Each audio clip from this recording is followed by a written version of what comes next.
This morning, Italy is a nation on high alert. 50,000 people in the north told to stay at home, creating virtual ghost towns. 5,000 miles from the epicenter in China, Italy has the fifth most cases in the world.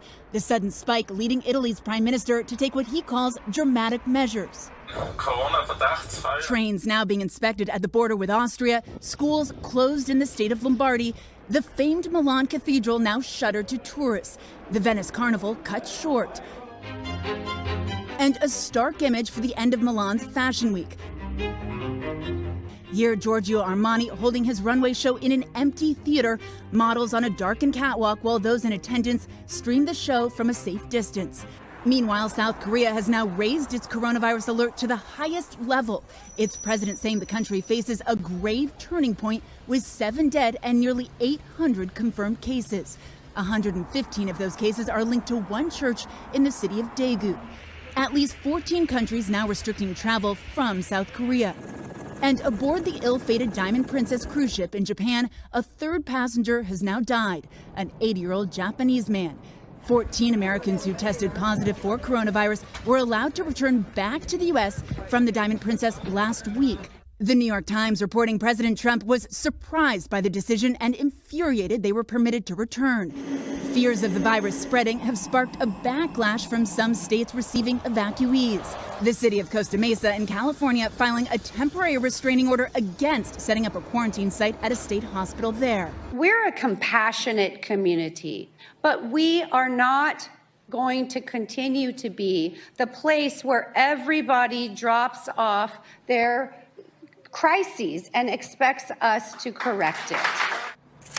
Molly, back to where you are in Italy with the cases rising there. There's got to be concern about Europe itself and this racing across Europe. Savannah, that's exactly right. Everything is so connected. Here in Milan, though, look, it's still buzzing. Not that many people are wearing face masks. When we came in from London today, though, no one took my temperature when I landed. No one asked me about my travel history. And just as a sign of how nervous people actually are, after our plane had pushed back from the gate in London, 3 people actually decided, raised their hands. They wanted to get off. They were too nervous. So the plane went back and let those people off. But that is really the big fear, that this could just spread across Europe. With COVID-19 and empowering you if you're seeking some knowledge. Today, Spain announced that it would relax its COVID-19 lockdown. As many of our listeners are based in the UK, we looked at why this announcement is significant and what this means for most of us. Now, on April 13th, 2020, Spain relaxed its coronavirus lockdown. Some non-essential businesses, mainly construction and manufacturing businesses which could not operate remotely, reopened. This caused many in the UK to feel really optimistic that lockdown may soon be lifted. However, is this optimism justified? Now, before we go into this, it's maybe important to clarify what lockdown really means. Now, lockdown is the closing of non-essential shops, businesses, and the prevention of free movement of people around cities, between homes and neighbourhoods. Now, this lockdown has been as a result of coronavirus, which is also known as COVID-19, and it's a type of virus that attacks our respiratory system. Since emerging from Wuhan, China in mid to late 2019, it's spread across and ravaged a lot of Europe. In March 2020, many European countries announced lockdowns as a result of coronavirus as a way to social distance lots of people and stem and ultimately stop the spread of this virus. Now, this was significant in the UK because the last time that the UK government imposed anything such as this lockdown measure was in 1665 to 1666 during the Great Plague. Now, Spain has been critical because the UK has been alleged that it's 14 days behind Spain and Italy, according to many experts. Now, when we look at trends, for instance, in the month of March 2020, on the 14th of March, Spain had officially announced a lockdown. Now, almost 2 weeks later, by 23rd of March, the UK followed suit with its own lockdown. As a result of these lockdown measures across Europe, infection rates have decelerated, showing of course that these lockdown measures are working. Now, when it comes to Spain, its overnight death toll from coronavirus fell to 517 deaths on Monday, the 13th of April, from Sunday's 619 death toll, bringing the total death toll to 17,489 deaths, according to the Health Ministry. This has been the smallest proportional daily increase since tracking of the coronavirus cases began, and overall cases rose to 169,496 from 166,019. How could COVID-19 affect the U.S. economy? The impacts come in four forms, says economist Michael Walden. Shortages of products from China, reduced sales to China, a drop in consumer spending, and falling stock prices. Let's look at these one by one. The U.S. imports over $500 billion of products each year from China. If factory workers in China can't work because of illness or quarantines, production goes down. This can already be seen in shortages of drugs, medical products, bicycles, and board games. On the flip side, U.S. companies sell over $100 billion of products like computer chips and soybeans to China. These sectors already took a hit from the U.S.-China trade war of the last 2 years. The optimism from the recent limited deal might be short-lived as the virus outbreaks impacts the Chinese economy. Significant declines in spending are usually the most direct cause of recession. The SARS outbreak in 2003 caused a decline in consumer spending on products like appliances, vehicles, and furniture. However, there might be two positive effects: a drop in gas prices and a reduction in interest rates. Good news for people borrowing money for a home or vehicle. One thing traders and investors do not like is uncertainty.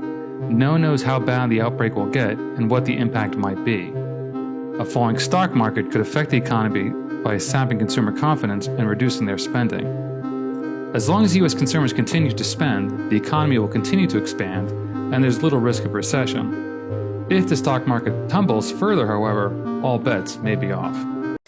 The Premier has urged West Australians to stay within their regions to help protect the community, particularly older people.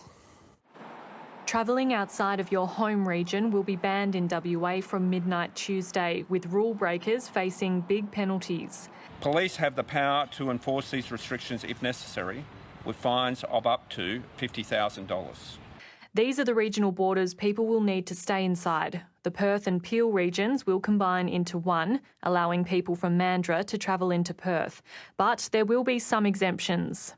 Including but not limited to travel for work purposes to deliver essential goods, for essential health and emergency services and other essential requirements.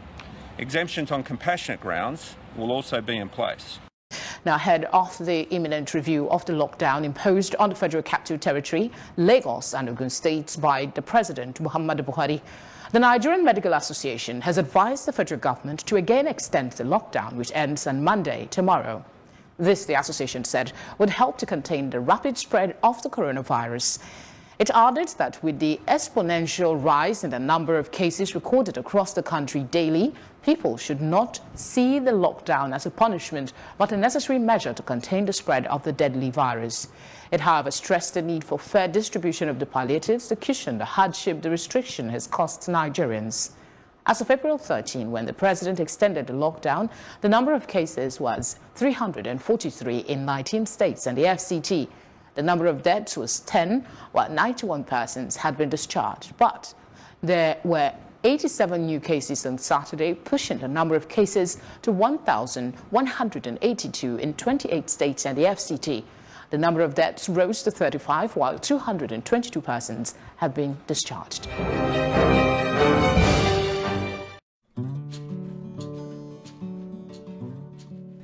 This week, we are in the Upper River region of the Gambia, where there's been one confirmed case of COVID-19. Together with the Ministry of Health and volunteers from the Gambia Red Cross and other partners, we've embarked on a campaign to sensitize border communities on COVID-19 and to promote good hygiene practices. Now, the Gambia's land borders are completely surrounded by Senegal. In fact, 2 kilometers behind us is already Senegal. So though official border crossings are closed at the moment between the two countries, there's a long history of fluid and porous borders and vibrant cross-border trade. So we're here to engage community leaders, religious leaders, women's and youth groups who can really shape the level of understanding in the community on COVID-19, and we hope to replicate this campaign in the coming weeks in all the regions of the Gambia and hope to reach over 100 border communities nationwide.